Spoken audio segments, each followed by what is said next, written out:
Good afternoon. It is November 28th, 2023. You're listening to a little column A, little column B, hosted by Will Limonos and co-hosted by Zach Bishop. How are you doing today, buddy? What is going on, Will? Happy Thanksgiving. I feel like every week for the past month now I've opened it up this way. But there are so many sports on. It's so much fun.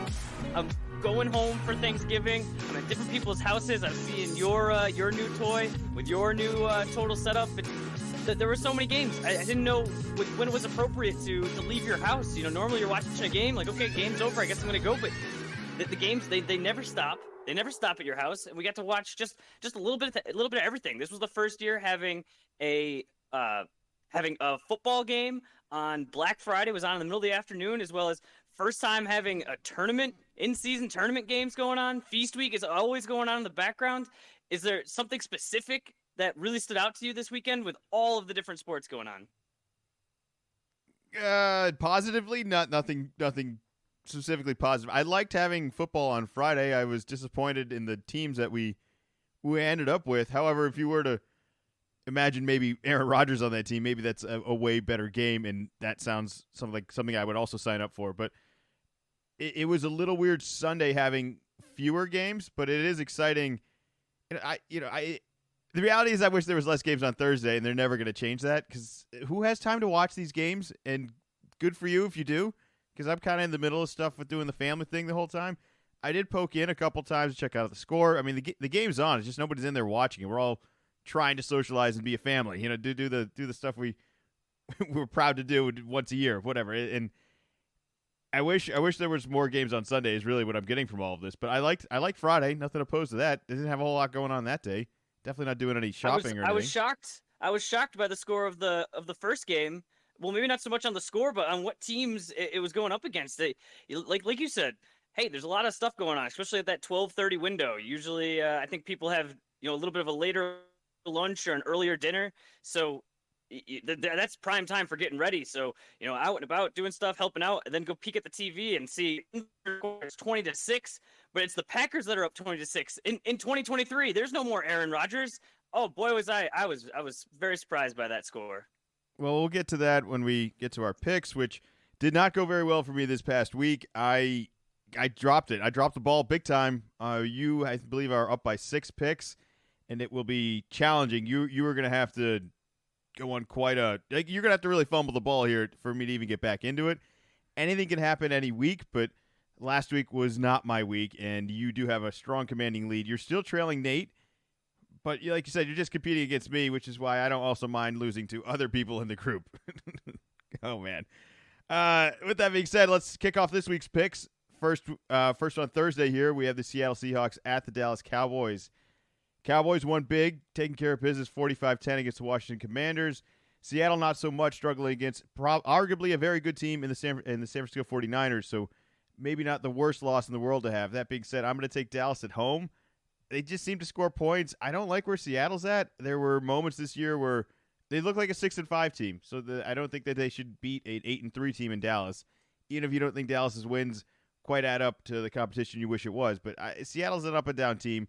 They're 6-5. I feel like that's exactly how I should feel about them. They're meh. They're fine. But I think the Cowboys are a good team, so I think they will win this week. Who do you got?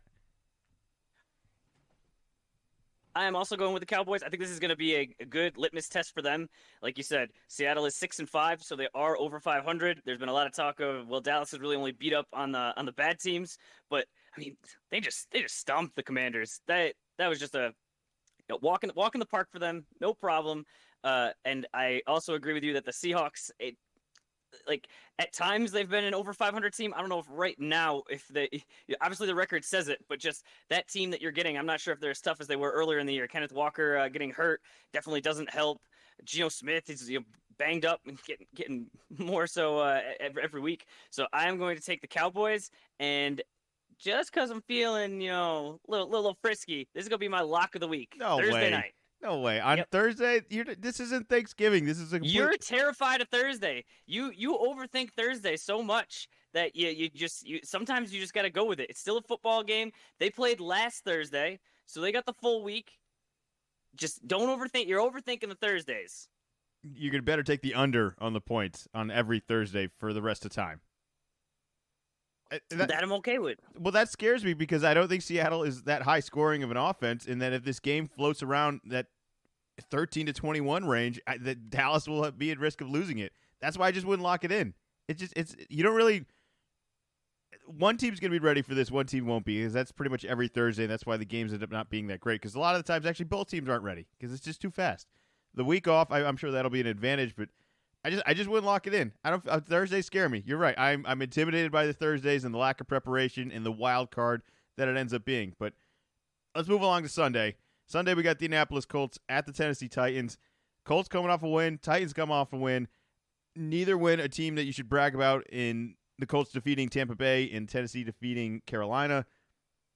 Is it weird that the Colts, without their big hotshot quarterback, of which everyone has inarguably said was a win, he's not a bust in Richardson, isn't playing, and this team is 6-5, and yet we're still excited to have Richardson back next year? What are we going to do with Minshew? I have no idea what his future holds, but I think his future holds a victory this week. I'm taking the Colts on the road. I can't find anything exciting to say about Tennessee.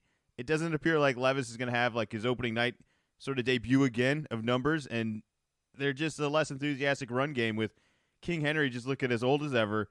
I'm taking the Colts on the road. Maybe we could see some life out of Tennessee, but this isn't like a team I feel good about ever picking, at least this season. Who do you got? This is a weak one, where I'm going with the Colts, but I'm pretty sure Jonathan Taylor injured his a finger, so not sure if he's going to play. I think maybe Zach Moss will step in, and he might be able to get the job done. But I mean, the Titans, you beat the Panthers, but you only beat them by a touchdown. The coach got fired afterwards. He was at the end of his rope there. So I just don't think the Titans have anything there, and that this is gonna be an ugly one, but that the Colts will win. This should be one you go for a tie. Maybe. I also I haven't heard the rumors. I'm sure we'll hear it at some point, but I'm not advocating for firing Vrabel. This is just some teams are going to have down years. This roster wasn't ready. You went into it with a quarterback that just couldn't get it done the last couple of years and wasn't able to get it done this year, and you had a rookie. There's no reason that you guys should have had higher expectations is what I'm saying. I don't want to fire Vrabel. Let's keep the Tennessee coach. Let's not move on from that. We were going to move on to this next game and talk about this as quick as possible. It's going to be the LA Chargers at the New England Patriots, who are 2-9 and lost to the Giants and essentially control their own destiny to whatever draft pick they truly possess. I think we're better than the Chargers, but I don't think we're going to win. And at this point, I'm embracing tanking. So let's take the Chargers on the road. And when the Chargers mess this up and you manage to get one extra point on me, it's just the Chargers biting me one more time. Are you going to go with the home team? Are you going to go with the 2-9 team? And which quarterback do you think is going to defeat the Chargers this week? I can't go with the home team. I can't go with the Patriots. How does a defense hold teams to single digits almost? Just 10 points, but our offense can't score double digits. Mac again looked terrible. Zappy came in also pretty terrible. It's like, is there anybody else back there? Earlier in the week, Belichick had come out and said everybody's got to be ready because he didn't want to say exactly who's going to be quarterback. It's like, oh, I'll be ready. Get some other people that might get to go thrown out there. Do you think that this is actually taking on purpose, or do you think that this is just Belichick just doesn't have it at all anymore? I don't think it has anything to do with Belichick. I just didn't think Mac. We got the best we could get out of him. We're asking for too much. He's not going to be able to deliver. Zappy, he's never started a game. Can we at least give him that some benefit of the doubt, or at least the games he has started haven't been consistent? He might have started one and then got benched the next one.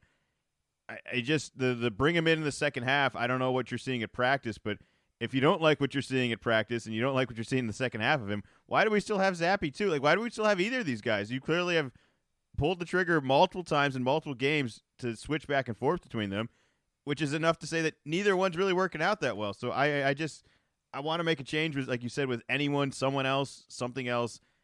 There's guys starting for teams getting wins, living with their parents still. Can we get one of those guys maybe? I'm just saying anyone would be more entertaining to watch of this, and it's not like they could do any worse. That's why I don't fault. That's kind of where I'm thinking. How could this be worse? We Where had it just all right, 7 points. bring Will Greer in off the practice squad, and yeah, let Mac start at the beginning, and then after his second interception, okay, bring Will Greer in. I mean, the coaches are watching; they see it more than we do. But I just don't see how this could be worse. And if Will Greer's not the guy, how is there not somebody else out there that isn't getting the run to say, hey, what do you have? We're not for sure going to draft a quarterback in this year's draft. We might be looking for next year. So why are we not looking right now? I want to talk a little bit more about the Chargers. They lost to the Ravens on what I actually think was a pretty winnable game for them. I thought their defense was pretty good, depending on your opinion of Baltimore, but I think they're a pretty solid team with a decent offense. It wasn't Lamar's best day, but I just thought the Chargers defense played good enough to win that game, and it was actually the offense that ended up letting them down. Just something to keep an eye on. I think we're always finding ways to blame the coach, finding ways to blame. It's time to start blaming this offense a little bit. It's time to start blaming this quarterback a little bit. And I'm just gonna leave it at that. I just feel like we don't do that often enough. You have been off this bandwagon from the get-go, but in terms of blame, I don't really hear enough people talking about how bad the offense was this game. But the defense was all right. So maybe they are on something there. Maybe they're a defensive team now. Maybe they'll have more success that way. I don't know. But I think we both got them as a win for this week because we said enough things about the Patriots. Let's not trash them. But I don't even think they can Chargers this. See, that's kind of why I thought you were going to pick week, the Patriots. Every week. The Patriots are – see, the Chargers have been charging for a long time. So, you keep an eye on that. We kind of know it. But the Patriots don't normally do that. But now this is a new concern that we have. And how many games have we, in the fourth quarter, had a shot to win? Might have been, a little bit of a long shot. Maybe, you need 10 points. But, you're marching down. All right, something could happen. And then, nope, doesn't happen. I mean, it happened again. We're coming off a bye week. And we couldn't even get double-digit points. That's almost impossible. And then the game in general was just ugly. I think the first points were under 2 minutes in the first half. Just gross. It's not like we were going against a really good team. It seemed like we're very strategically tanking, and it just makes me wonder if Belichick has got one more trick up his sleeve, and that is this tanking year of we're gonna keep Mac out there, and he's trying his best, and then every week somehow down the stretch we blow it. This one, miss a very makeable field goal. I don't know if we're gonna win in overtime. Probably would have been a tie with the amount of points getting scored, but you got to make the field goal. All right, I want to move on, but we're going to talk two more topics here. Do you think if you were one of these quarterbacks, and we have seen this before, when all the season ends and the Patriots end up, let's just say, top 3, do you think you'd be shocked if one of the players that is projected to be drafted there suddenly said, "I don't want to go to New England"? And do you think moving on from Belichick is that enough to finally move on if he doesn't want to play for Belichick? Why would someone not want to play for Belichick? I don't know. I could see someone that would give me way more pause about the player. Okay. All right. We answered that part. Next part I want to answer is Brady was blasted kind of all over media this whole week of blasting the NFL, of letting them know that this is all mediocrity. When I was playing, there was far more preparation, far more competitive edge on every single team, and that there was offenses, there was defenses. You were allowed to hit players. There was an impact. There was an intimidation. There's all sorts of things he was saying. Is he talking about how bad the Patriots are and that is out of the level of mediocrity here? Or is it just a general feel of most of the teams? Because I do feel that way, especially offensively. I mean, just look at the starting quarterbacks across the league. Is there mediocrity in the league right now? Have we dropped a few levels? Is that safe to say? I think that there's been injuries. I think that there is something to the shortened off season. More guys resting during the season, but I think there's also a healthy slice of old players, and especially Brady's only been out of the league for 1 year. But think about any of his contemporaries, like anybody that was drafted his year. It's almost like a generation older. So age-wise, who he's talking to, you run into the same thing we get with the NBA of, oh no, these guys are not nearly as good. It's like, well, wait a minute, the nutrition's better. Everyone's getting smarter. We have more analytics now. You think that we're getting worse? I just don't see. Maybe for 1 year, but I got to imagine the trend is always teams are getting better, players are getting better. You start earlier on. You get better coaching when you're younger. Like I said, the better nutrition, all of that. You name, image, and likeness now in college, so you can afford to get yourself a meal once in a while. Yeah, I'm unbelievable. I think it's unbelievable the quarterback quality that's currently in the league. Like, there's a ton of injuries, but there's also like some teams that brought in the backup, and the backup's not even getting it done, and they're looking on the third string guy, or a second injury happened. It's some ugly wins out there. All right, moving back on to the picks here. We're gonna have Detroit at the New Orleans Saints. Wait, hold on. There's last thing. I don't know if did we talk about this? I was wondering, is it actual play is worse, or is it just all the games are televised now? Way more people are watching Red Zone. It's just easier to watch the games. They've even added more games. It used to just be one or two games on Thanksgiving. Now there's a third game everybody can watch. There's one on Friday. Amazon Prime. I think a lot more people are able to watch it. Is it the quality is a lot worse, or normally you'd only watch like the premier game? You had the CBS game, the Fox game, and the NBC game, and they made sure that those were good. So every once in a while, you'd have a stinker. But now it's just everybody watches every game. Everybody listens to multiple podcasts talking about every single game. Is it just more? We have more information. No, the quarterback play is far worse. There are mistakes being made by guys that we used to laugh at. A few quarterbacks used to make during certain eras. There was far more dominance with the quarterback position, and I guess there's just not enough of that. And it also just feels like this league has done everything they can to favor the offense and to damage the defense and to protect the offense as much as they can. It's confusing to me that nobody else can seem to figure this all out, and if they do figure it out, it's quickly countered.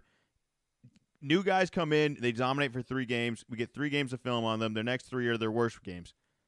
I don't know if that's getting better at defense, getting better at coaching and figuring all that stuff out, or maybe factoring in just the predictability of certain teams right now. I don't know what teams. The teams that are good are the ones that have X factors. The teams that are good are quarterbacks that are able to extend the play as well as just get rid of it quickly and don't take turnovers. I don't think there's enough gunslingers out there that I'm truly fearful of on a Sunday, on a very Sunday basis. Like, I just don't see that. And I used to see that. It used to be a lot of quarterbacks you'd circle on the schedule, be like, hey, that guy's coming to town. I know it's any given Sunday and anything can happen, but we're going to have our hands full with this. And I don't think you have your hands full with as many guys anymore. Like, everyone can kind of have a chance every week, and I don't think that's to compliment the rest of the league on catching up. I think it's a lot of the offenses just not being what they once were. So I think there's some mediocrity in here. I don't think we're in a problem spot with the league. The league's fine. Like, everyone's still watching. I just think there used to be better players at quarterback, and I don't think you can really argue it any other way. And there's new guys getting drafted every year. I don't know what the solution is of holding on to guys longer or moving on from them faster and just taking more shots. I've seen it happen with both teams. We're going to see what the Patriots do right now. I think in the past I would have said you hold on to a guy, you hold on for 3 years, you develop him, you trust your coaching, you trust your system, and you see what you end up with. But now I kind of wish the last 3 years maybe we should have had 3 different starting quarterbacks. Like, why maybe what we saw year 1 wasn't good enough. Like, if they don't come in and just pop immediately, should you just move on? I don't know, but I think that has a lot to do with it as well. I think that has to do with what we have in the league right now, is that we don't know the answer to that, and there's too many teams switching back and forth between those strategies, and that makes it impossible for quarterbacks to really be successful in this. So how do you fix that? Like, is really my problem with the mediocrity is fixing that, or at least committing to a direction long enough to get some answers. And I don't know if we're doing that properly either. But that's I wonder if any of it has to do with the analytics saying you're better off passing than running the ball, and maybe there's a certain piece that's missing where the quarterback is made better if there's more of a run threat. And so when the defense just knows, hey, like you said, the predictability of it. Hey, most of the time they're gonna be throwing the ball. We don't even need to worry about the run. Even if they do run, all right, they get 3 yards. Who cares? Like, they gotta get 7 plus more to get a first down. So we'll just sit on them and wait on these quarterbacks. And maybe there's a piece missing there, but I think something has to change, because, like you said, they've made the rules easier for the offense. So you would think that the scores would be higher, and you would think that the quarterback play would continually improve with these rules.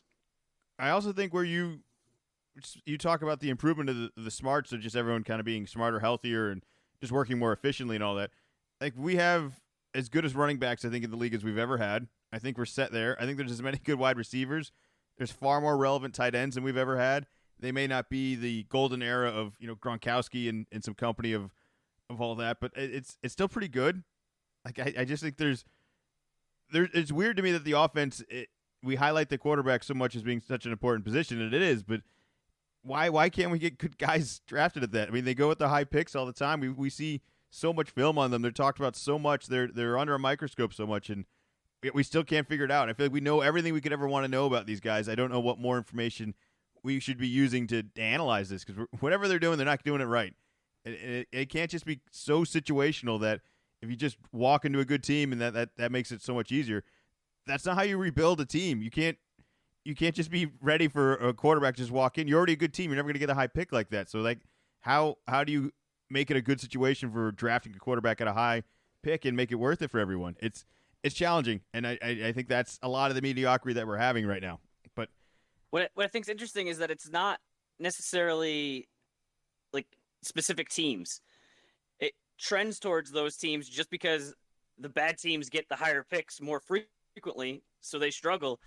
But you would just think each team is, a multi-billion-dollar company, and this is one of the most important things that your company has to do is assess this specific talent. And if you can get it right, you are going to be set. And if you don't get it right, you are in trouble for years.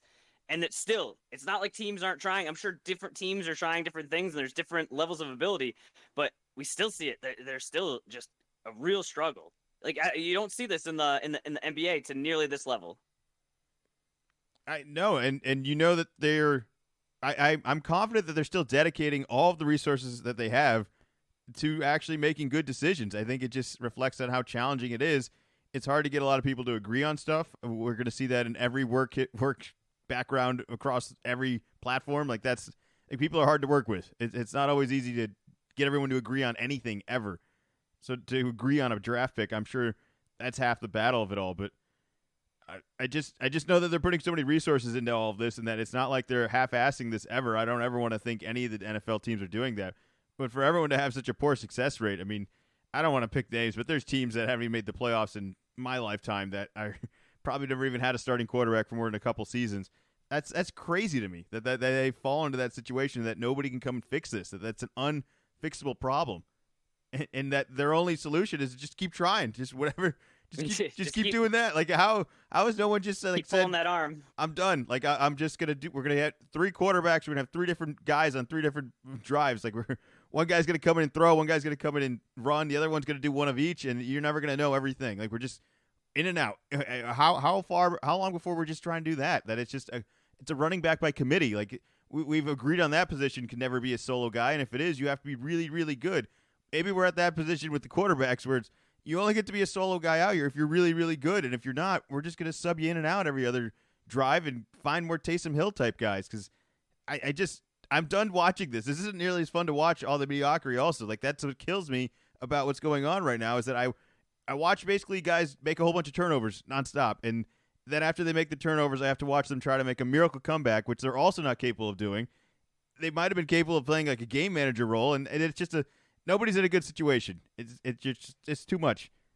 It's too much to do with it all. But I don't know how you fix it. I hope that maybe this next draft class will be fixing everything. And I'll be honest, if the Patriots' offense was good, I wouldn't be questioning any of this. I always thought it was really fun to make fun of the other teams for struggling with this quarterback controversy. And now that it is my team, and I sense of how hard it is and how tragic it can actually be, I'm starting to think that there's a problem with the system. Like that we need to get better at that part. All right, moving on. We good here? You want another? Yeah, I'm good. All right, Detroit Lions at the New Orleans Saints, both coming off losses this past week. As you mentioned, the Packers took care of business on Thursday against Detroit. This is a bad game. The score 29-22 really doesn't reflect how poorly they played, and that this was a come from behind entire second half battle that they actually had a chance at winning. But there's just a lot of bad games right now with Detroit. I don't like what they're doing. Defensively, it feels like consistent on a week-to-week, and offensively, it's either a big hit or miss with your quarterback situation there that I'm really not trusting it. They went like 40 games without throwing an interception or something, and then it was like the floodgates opened, and now it's just a couple every game, and it's it's not good. That being said, it's not like the Saints are doing anything spectacular. They lost to Atlanta. I don't know what to think with Atlanta. You're just going to always guess wrong, or at least if you're me, you're just going to always get that wrong. I'm going to go with New Orleans at home. I think Detroit's going in a bad trend, and I think this is either a game that they correct themselves and get back online, or this is going to be just another sloppy game that New Orleans is going to steal because they're kind of a sloppy team too. But I'm taking New Orleans at home because I think they have a slightly better defense. And I don't feel great about saying it, but who you got?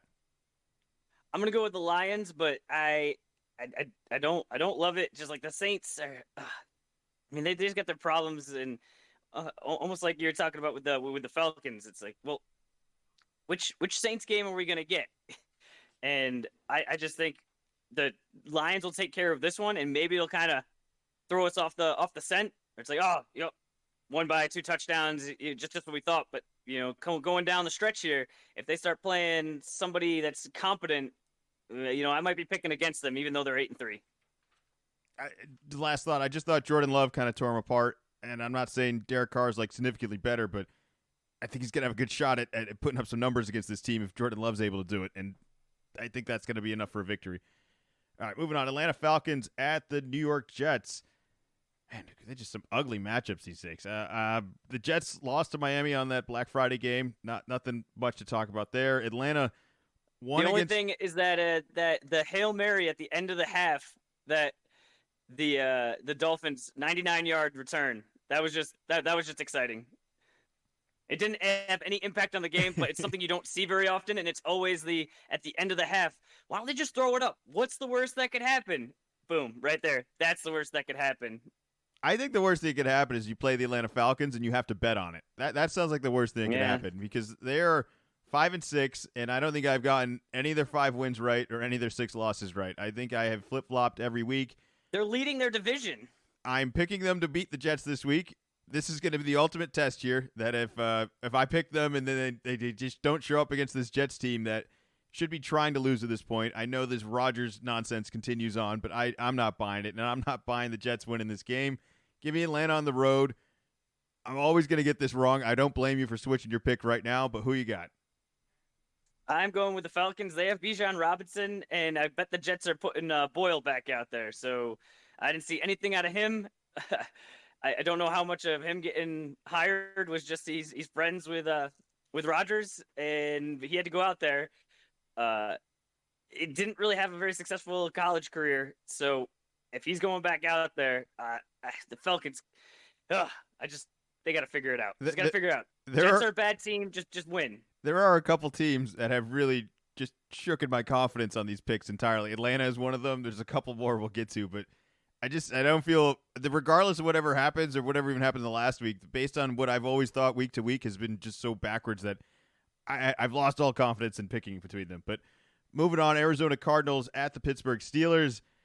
I talk about an issue of confidence here. Pittsburgh's 7-4, and it's just not real. Like it's not possible. All right, this is like some faulty diet that just has a whole bunch of fake metrics to it all and a bunch of Photoshop pictures to prove that it's what it is, but it's just not that.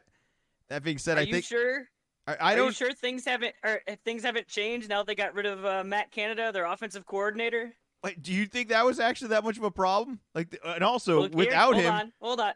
So yeah, this week they scored over 400 yards of total offense. Do you know the last time that they scored over 400 yards of total offense? It was last season. It was the game before they hired Canada. I didn't know it was that specific. 400, then Matt Canada starts. They don't score 400, or they don't get 400 yards. He leaves the next week. That's all right. So you think this offense is fixed then? You're a believer in it? I know they're going to play the Cardinals this week, which is nothing that should be short of like they should beat this team. All right. I think Kyler has some tricks up his sleeve, but he let me down last week, and I didn't know Kyron Williams was going to come in and have an MVP conversation for the Rams. So like that's put that to the side. But I'm not. You're buying into Pittsburgh. Are you picking them this week? I'm going to make you go first then. Oh yeah, I'm picking Pittsburgh. They're playing the Cardinals. Yeah, Cardinals got beat by the Rams. They got destroyed. All right, I did too. You tell me why though, because I don't really have a good reason why. What's your reason why? It's because you can't. The Cardinals aren't trustworthy. You look at it and you think, oh yeah, this will be fine. Kyler Murray, look how small he is and fast and running around. No, you just think that, and then he loses. So Steelers, I don't know how they're gonna do it. It's probably gonna be ugly like these other games we're talking about, but the Steelers are again gonna win. I don't know if they're gonna score or get 400 yards, but they're gonna beat the Cardinals at home. You want to give a score prediction? Arizona at Pittsburgh. 17-10. Oh man, that's way more points than I thought we'd get. All right, that's not too bad. That could end up being like a decent game. That's not terrible. All right, moving on. Miami Dolphins at the Washington Commanders. Washington got smacked. Miami played the Jets, and that was that. It'll be Miami. Sorry, Washington. Moving on. Who you got? Give me the Dolphins. All right, next game. A lot of controversy here. This is a haunted team of me. This is your savior of the season right now. This is the Denver Broncos at the Houston Texans. Denver is 6-5. Houston is 6-5. I'm not sure if I'm shocked by Denver or Houston more, but the Denver thing's real. Like I feel like everything I said in the preseason, and then I jumped off the bandwagon after they gave up 70 points in a game.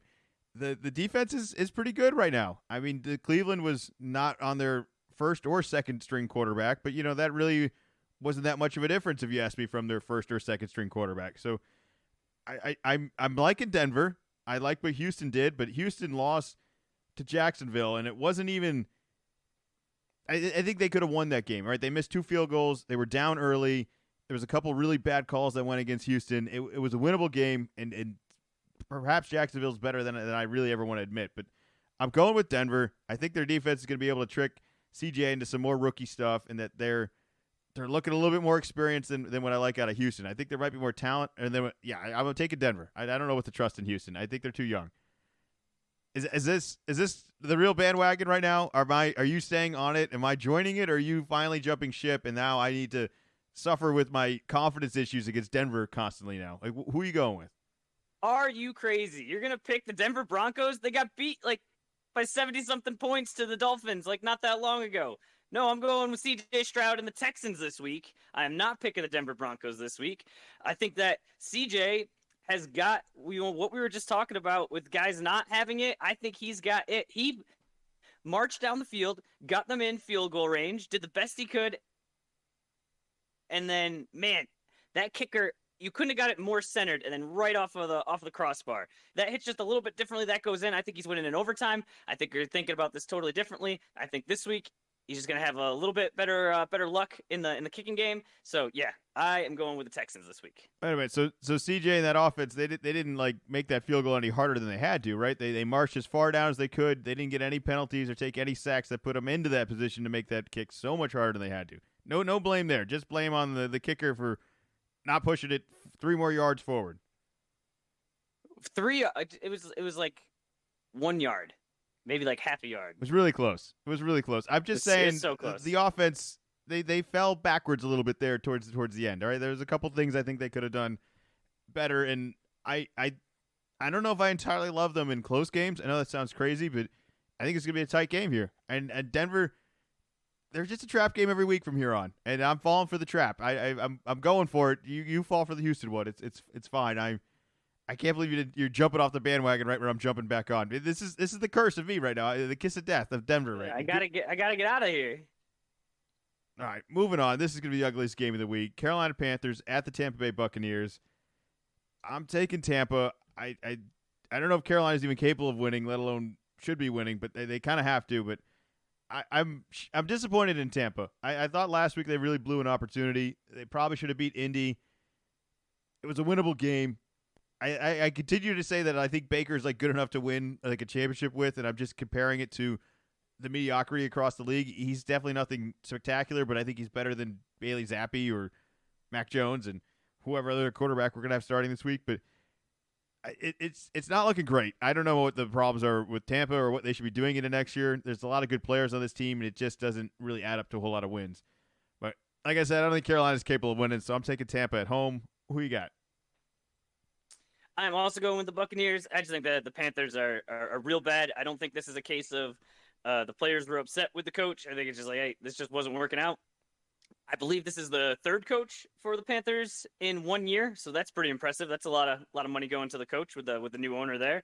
But Bill Simmons always talks about the new owner syndrome, and you always feel you got to be doing something. So we'll see how long he stays up front making decisions like this. But yeah, so just give me the Buccaneers because I just like them a little bit more than I like the Panthers. Should we be falling for the new coach syndrome, which has been successful in the past so far? I mean, even the Raiders kind of went on a little bit of a tear there for a second. Was it last year? Was the Colts with who was the announcer? I forgot his name. Oh, Saturday. Saturday. So I'm just saying, and perhaps there's enough dislike with this team that this guy was holding them back. But the problem is I haven't really seen them throw a good punch all year, so I don't even know if they have it. It's just like I said, I don't even know if they're capable of winning, but. I'm mentioning it now so that when next week they come in and they completely destroyed a Tampa team who neither of us are truly in love with, but I don't know, new coach syndrome. It's I wouldn't bet on it, but it seems to be somewhat of a trend. All right, next game. I don't think it's a trend. You don't think it's a trend?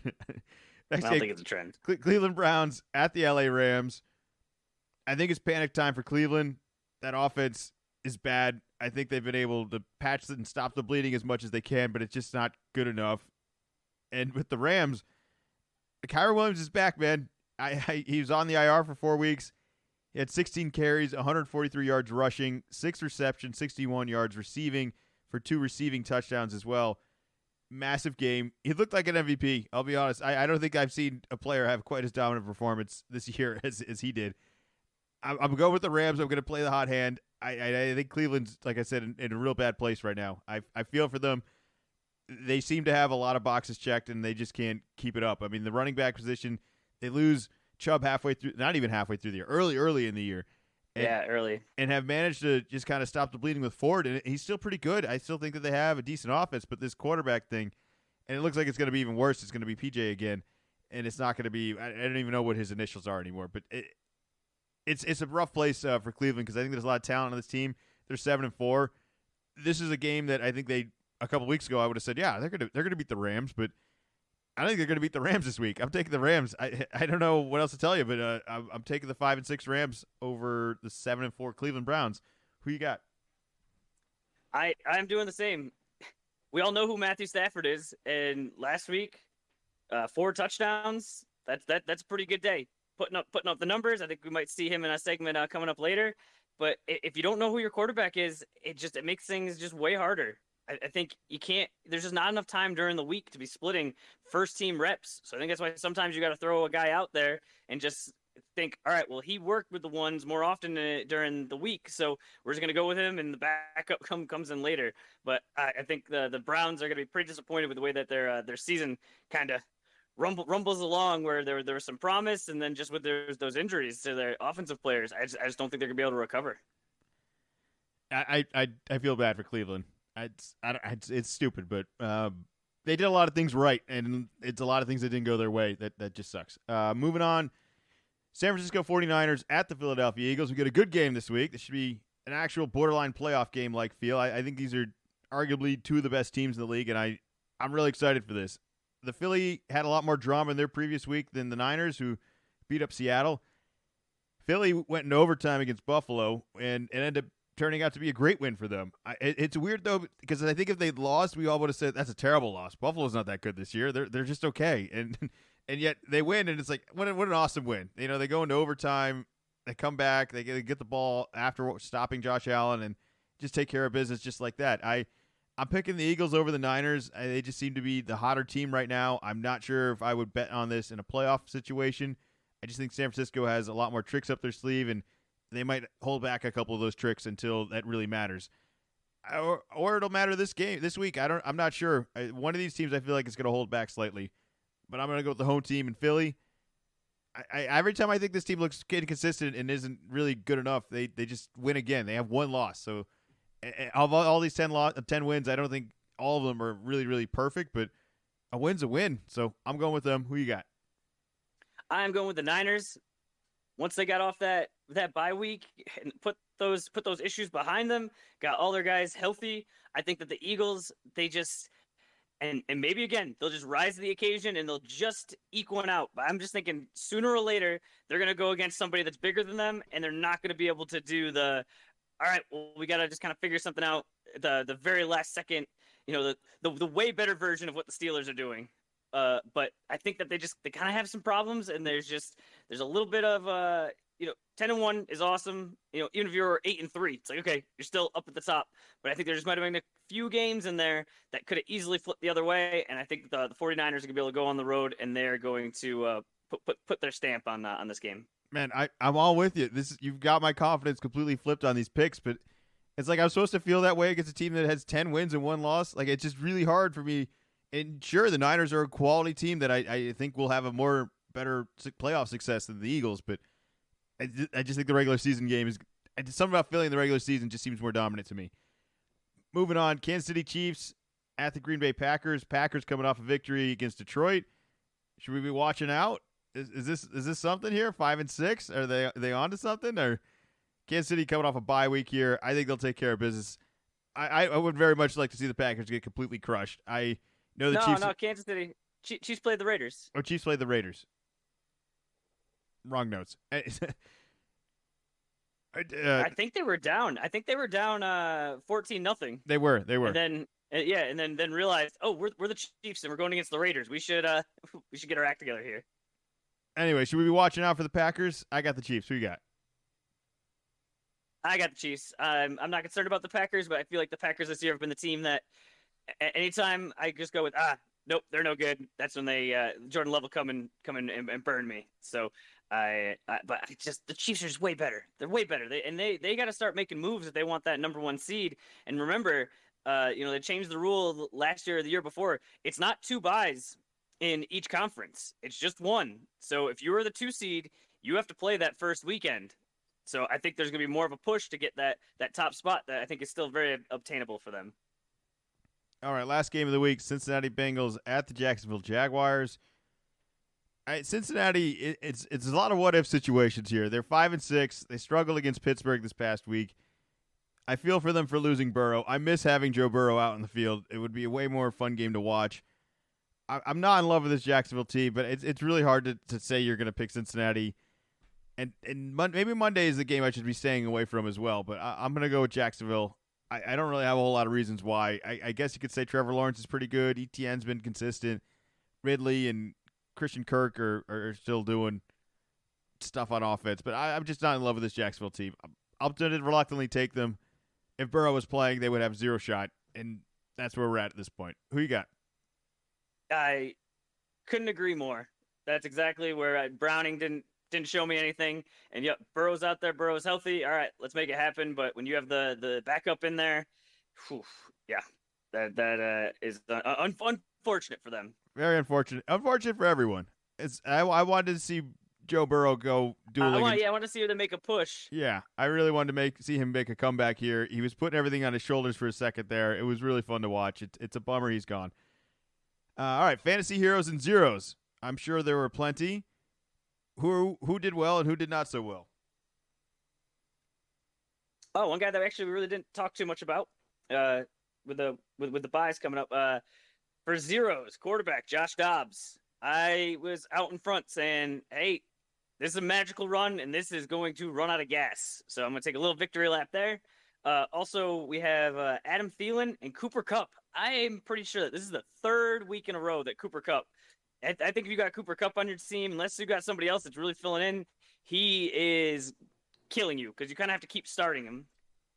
Running back Saquon Barkley, I think he unfortunately flipped. He was a hero not too long ago. And then the heroes, we're kind of bagging on the quarterbacks, but we got a nice list here. We got C.J. Stroud, Jalen Hurts, Josh Allen, and Matthew Stafford.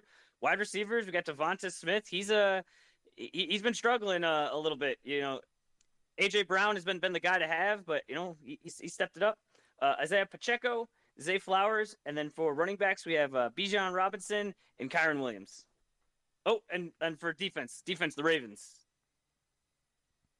Miami defense wasn't pretty good too. I thought Miami had a pretty good defense, and maybe they didn't surpass. They had probably high expectations. I just feel like they ended up with a high number. Definitely some fantasy heroes and zeros.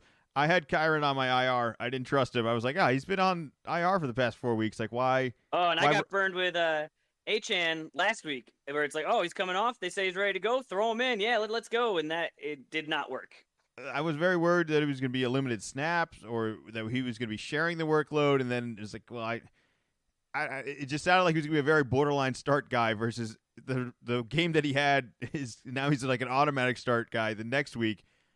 I'm curious to bring that up again. This may blow up in my face, but those are this week's fantasy heroes and zeros. We'll update you every week on that. Let's move on to a little amateur football, a little college football here, where some good teams played each other this week. A big rivalry, an actual real rivalry in Michigan State and Ohio State. Michigan was successful in a victory, and that is 3 years in a row. Everyone seems to always group those together as if all the seasons have some sort of relation, but if you are these teams and you're this invested into this rivalry, it really does feel like, they do add up. They do matter. It is. I do want to win every year. I don't want to lose multiple years, and it does feel like when you lose 3 years in a row, nothing quite tastes the same. It's just a real bad taste in your mouth. It's a disappointment. That being said, it was a good game. A bit of a disappointing ending, I would say. Not quite as exciting as I was hoping for, but a little back and forth and some actual scoring and an excellent crowd. Everyone's always argues that, and I always kind of say, whatever, crowds are okay. They're good in NFL games too, but no, the crowd was alive. You could sense the energy in this, and it's real fun, and the stakes were super high. I'm sure there's a lot more actual football you might want to talk about in this game, but those are more my takeaways from it, which I did watch. I watched this game. This is one of the few games available in 4K, nice and crispy. Got it all on the nice big screen over here. Not the sport I want, and the only sport I can get, but I'll take it. What were your thoughts on the Michigan win? Just impressive for Michigan. They were at home. They were favored, so they did that. They covered, like you said. Could have been maybe a little bit more exciting down the stretch, but great defensive play. But doing without Harbaugh there because of the whole possible scandal and just weirdness still there. That is ongoing. That was his final game that he was suspended for now. We'll see if more things come out or if this is all right, we're not even going to investigate this anymore. We feel like we've punished him enough. We're gonna move on. But it is always cool when a game that has been talked about, the weeks leading up, like, hey, this is going to be a big deal. It's going to be a big game. It does deliver, is fun. And I don't know why I expect anything else, but one of those you don't even have to be looking at the game. You could just hear the fans and say, like, this is a little bit different than a normal game. Yeah, you can almost feel the sound. Like you feel like the wave of the energy, kind of like shaking everything. No, it was good. It was good. I didn't think it was the best game of the weekend though, or the most exciting one. The Alabama ending. I mean, another rivalry, Alabama-Auburn. Another one where it doesn't matter how your season ends or this season ends. If we win this one, we'll at least be happy with ourselves. We can live with ourselves. Ends in a touchdown miracle last second. Is it as time expired or almost? What happened? 31. Yeah, touchdown pass, being down forced. So need the touchdown down the stretch, and to really keep the hopes, because now. And now Alabama will play Georgia next week for the SEC championship game. That was one of the ones on my list, the ones that people should watch.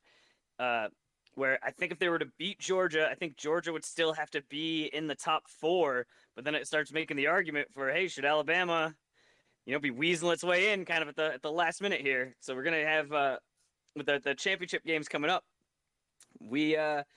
It's far from a lock on who's going to be in this college football playoff. That's exciting. So what kind of – I mean, there are any games you want to talk about from the past week? Otherwise, no. Let's look for – all right, what are we looking forward to this week then? What kind of is at stake here? So we got Washington just on the outside, so it's going to be Oregon versus Washington, both ranked teams. They're for the Pac-12 championship. The Georgia versus Alabama one that I just mentioned for SEC championship. And then Louisville, who got upset by Kentucky, that was unexpected. They'll be playing Florida State. And Florida State, depending on which ranking you're looking at, is either 4 or 5. So they really need to win to make sure that they stay in. I think if they lose, they will not be in.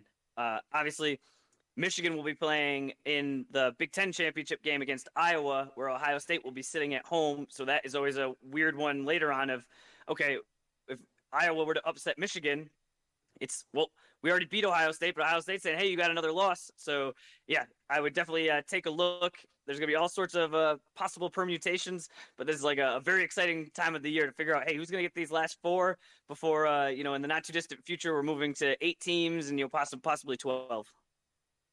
And last year, the Pac-12. This will be the final Pac-12 championship game. That's weird to say, isn't it? Is it just weird? Mm-hmm. That's strange. It fell apart so fast. That's crazy. I can't believe that has happened. Well, we'll keep an eye out on the football. I'm not into it entirely, but the rivalries are great. I like that there's just so much at stakes and so many people actually just care about it so much more than they ever should, because it is just a regular season game, as well as if it was just team blank that's also ranked number 1 or top whatever in the country. It's like, no, I want to win that one. But when it's the rivals and there isn't even a ranking, it doesn't even matter. It doesn't matter. We have to beat that team. They are the sworn enemy. We want to win. Yep. We have to win. That is fun. All right, let's talk about some college basketball. We got some good games coming up this week as well, but we had a bunch of good games and a bunch of activity going on the past week. What games do you want to bring up from the past week here? Yeah, I didn't want to get too deep down into it because there were a lot of games. I told people, hey, just watch the Maui tournament. That did not disappoint.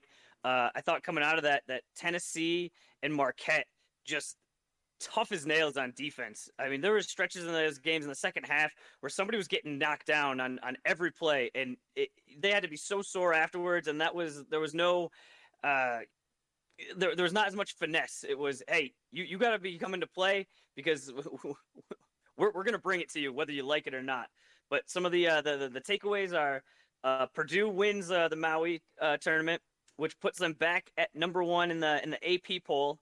They're kind of in a situation where the past couple of years with their falling very short, where last year losing to a 16 seed, I mean, they could be number 1 in the poll the rest of the year, and all the Indiana fans, any naysayer is going to go, well, so we're going to put them at, a 1 seed again this year? Are they going to lose the 16 again? So unfortunately for them, maybe not an unfamiliar spot where they are, but until March, until they win that first game, there's going to probably be a lot of apprehension over there. I have to mention it. UConn continues to dominate. I believe that it's either 21 or 22 consecutive non-conference games they've won by double digits. And so if that was just to start the year, it's like, all right, wow, 6 games and you played 5 cupcakes and you played 1 Power 5 team. Like, oh, how hard is that? And it's like, oh no, they won the national championship. So all those non-conference games, that was the entire tournament run that this is going into last season. So they won I believe it was the Empire Classic at MSG. They beat Texas. I think they're up to number 4 in the AP poll. So if the season were to end today, they'd be a 1 seed. I got to keep an eye on them. They're kind of sneaking up. Villanova won the Battle for Atlantis. I don't think they were going to be one of the more favorites there. UNC was in that group, but they were upset. But those were some fun games. And then coming up this week, first time doing the ACC SEC challenge. It was ACC. I don't know. I think it was the Big Ten for a while, and they decided no, we're switching that up. So coming up today, we have Miami at Kentucky. And then tomorrow, Tennessee at UNC and Duke at Arkansas. The rest of this week, another real big one. UConn is going to Kansas. So Kansas got a little tripped up in the Maui tournament. I'm sure they, especially playing at home, are really going to be looking for a big revenge game here. As well as later in the week, we have Marquette at Wisconsin and Gonzaga versus USC. Bronny is not playing yet, but I saw over Feast Week that he was doing some warm-ups. So hopefully heading in the right direction after that cardiac arrest incident this offseason. I do wish him good health, but in some ways, I think he's done his career a favor by not being in the spotlight for a little bit here, not having to play basketball. Maybe he'll do better with some better talent around him. I'm not entirely sure, but I just wish him good health. That's all I'll say is that. It's a lot of good games coming up.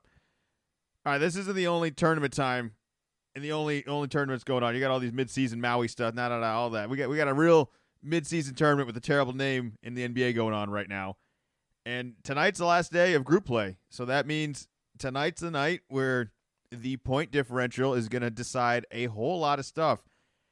I think everyone early on was disappointed in the tournament, or at least had some lower expectations in the change, that it wasn't changed enough, or that it was just weird in the way the schedule was. And, courts and jerseys and colors, all that aside, it really is just a regular season game that has added stakes to it. I think the point differential actually adds a lot of stakes to it. So now tonight, the Celtics, who have not taken care of business and lost to Orlando this past Friday, are in jeopardy of not making the tournament. And because they haven't scored as many points as some of the other teams, they have to score like something by 23 or 24 points in a win tonight against Chicago just to have a chance to getting in. And I think they still need some help I think Brooklyn needs to beat the Raptors, and I'm not sure if that's entirely going to happen tonight either. And then the difference of between a whole bunch of other games is going to decide if we get some wild card spot. I'm into it. I can't explain all of it entirely to you. There's way too many numbers that could go our way or not our way tonight to put the Celtics in a position to make the tournament, but I like the added value. Hopefully the players care about it. I'm not sure if they will, but it is something to care about if they want to, and it is something that we're going to ask about after the game if they don't deliver. So I think this is a step in the right direction. I'm a little concerned that we are not going to make the tournament. I was kind of excited to do this Vegas thing, and I'm going to watch regardless, but it would have been fun if the Celtics were in. It is fun, though, that maybe we're out and somebody like Orlando is in, and we get to see them a little bit more and see how they essentially acted under a borderline playoff game. I'm excited for that. But what are you thinking about all this? Is this, you're all right with it? Is this a little too much? We're going a little too fast with the tournament, or this is kind of what you were hoping for? The point differential, and I get it that we're saying let's do what soccer does, but with soccer you only have like a few goals here and there. Where there's a lot more. I don't think that I realized that point differential was going to be the main tiebreaker, which does make it easier that you could just compare teams with that tiebreaker, but it is pretty confusing even for someone that's pretty plugged in. That I sent you the article and I read through it, and like you said, it's like I think the Celtics have to win by more than 23, but also the Nets have to beat the Raptors, but not by more than 16. Do you think that there's any concern that Celtics could win tonight, not by 23? The other things could work out, that the team with the best record in the league does not make this tournament. Yeah, because that's not how the tournament works. There are tournament days that are worth tournament wins and tournament prices. We didn't meet the fare for admission, man. We have to take care of business tonight. We need help. I think everyone assumed that this midseason tournament was going to take up more space of the season, and the fact that it doesn't, and the fact that it was really short and quick, and it was only 2 nights a week for like 2 weeks here, 2-3 weeks, is very short lived. And I'm okay with it, but it just happened quick. And I think next year it's like, hey, you lose one, this is the situation you're in. We blew the Orlando game on Friday, which was a whole other thing. When Porzingis was out, Drew Holiday was out, not exactly what we were hoping for in our roster out there, but it was a winnable game, right? We didn't show up that game. If we showed up, we wouldn't be in the situation we're in. We also could have lost by less points in that game, which is another factor that I think needs to start getting mentioned. And at the start of next season, I think it'll become a little bit more of a priority and reminding everyone that, hey, the point differential matters. You don't want to get blown out, or when you put your subs in real late, you may want to tell them you want to actually score. Don't let them just jack up a whole bunch of shots. Those could cost you something if you do care about this. And I think at least for the first year, and hopefully for next year, teams are going to care about this. So I don't think that's really an issue. I think it's actually exactly what the NBA was kind of hoping for. I know you want the best teams in it, but I think you also just want any team that's in it. And this does kind of shake it up a little bit more.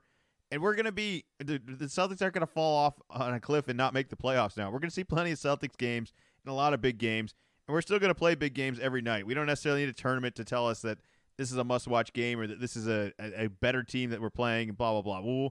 We'll have plenty of good competitions. We're going to be on TV a whole bunch. It is a little weird, though. Did you see that the schedule is kind of in flux for the next couple games after this because you're either in the tournament or you're out of the tournament, and if you're in the tournament, you can't play the team out of the tournament. So they shuffle all that around.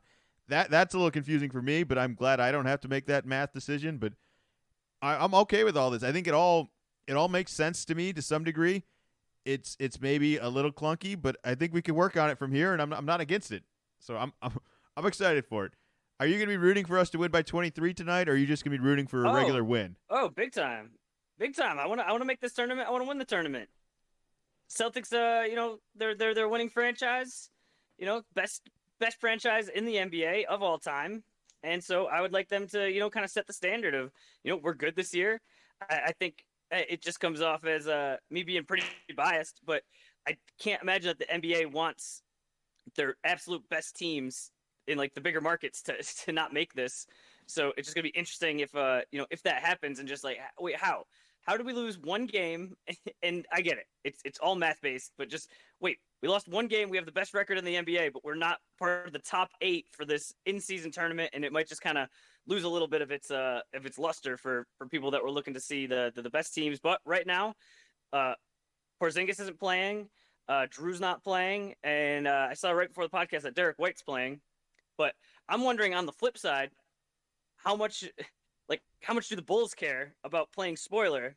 And I still remember last year when we were down 2-0, thinking, okay, Celtics are going to come out. We're not going to mess around. Like, we're going to take this real seriously. And then we absolutely just did not put forward any effort.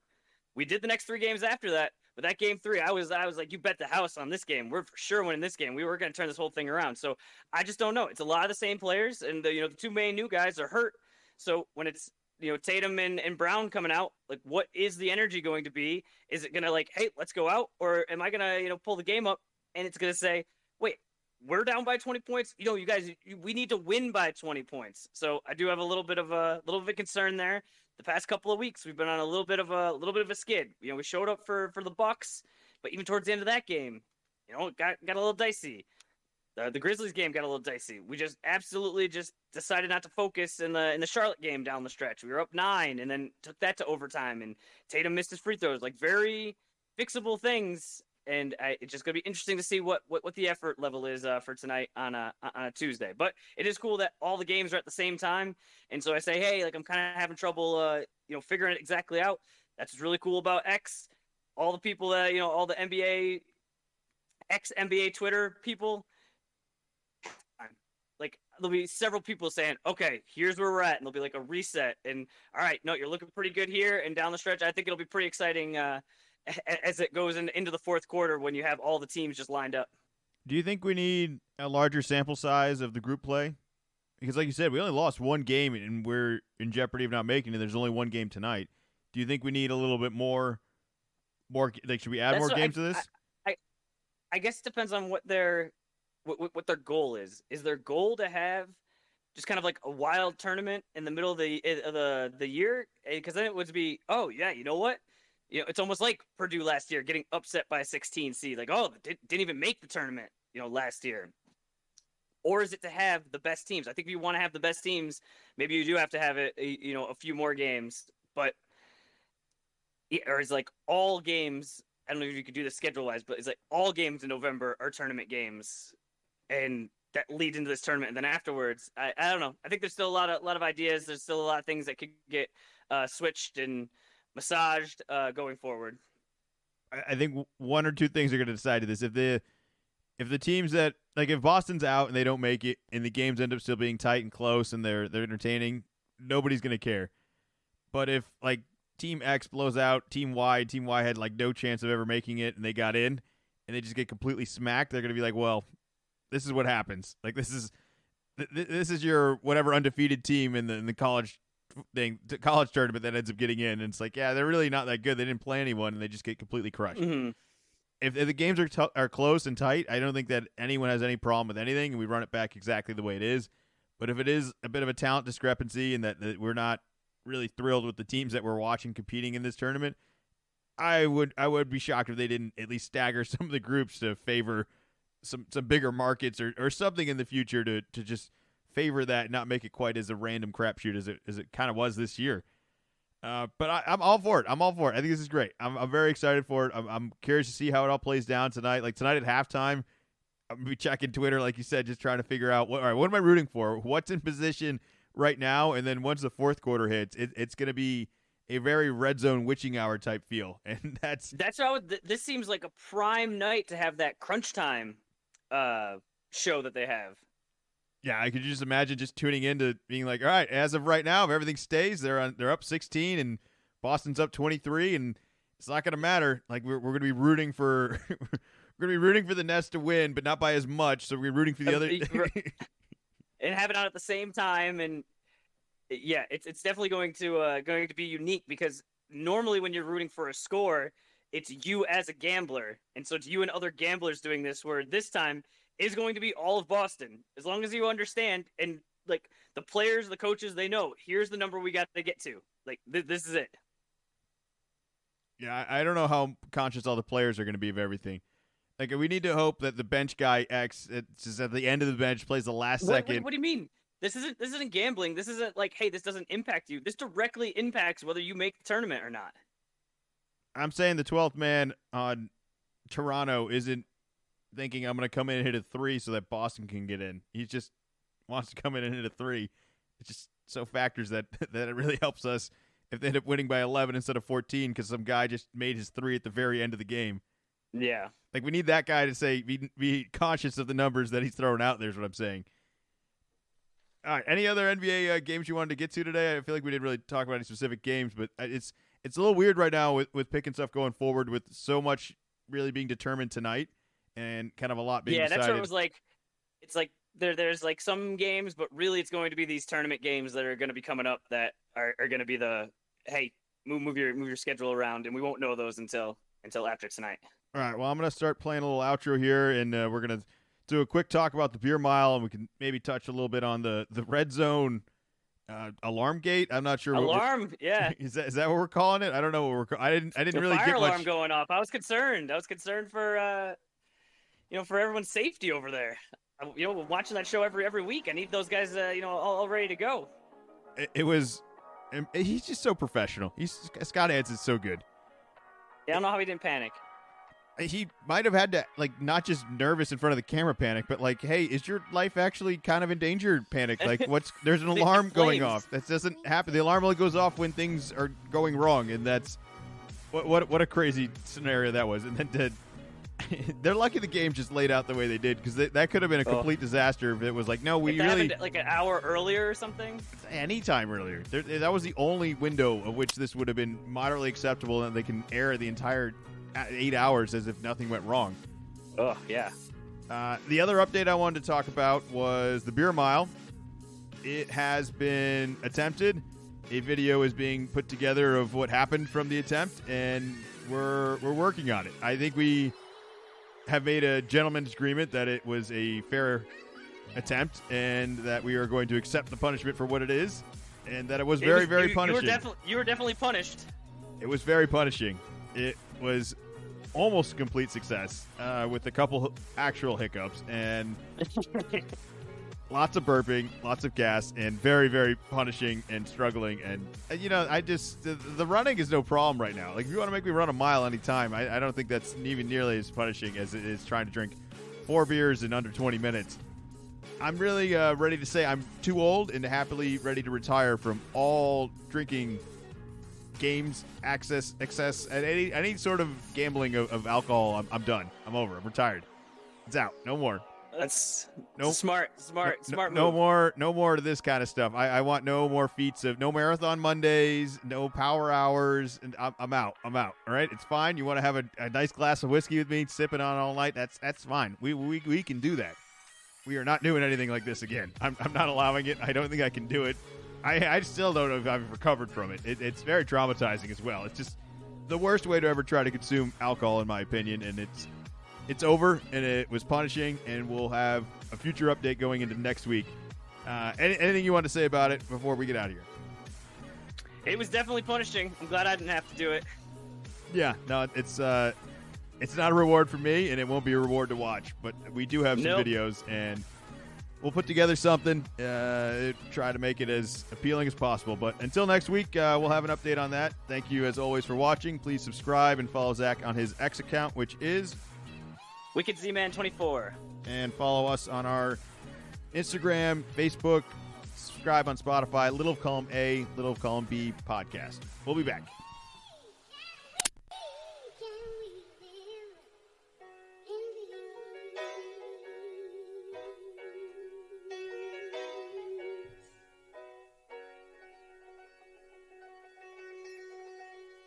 Little column A, little column B.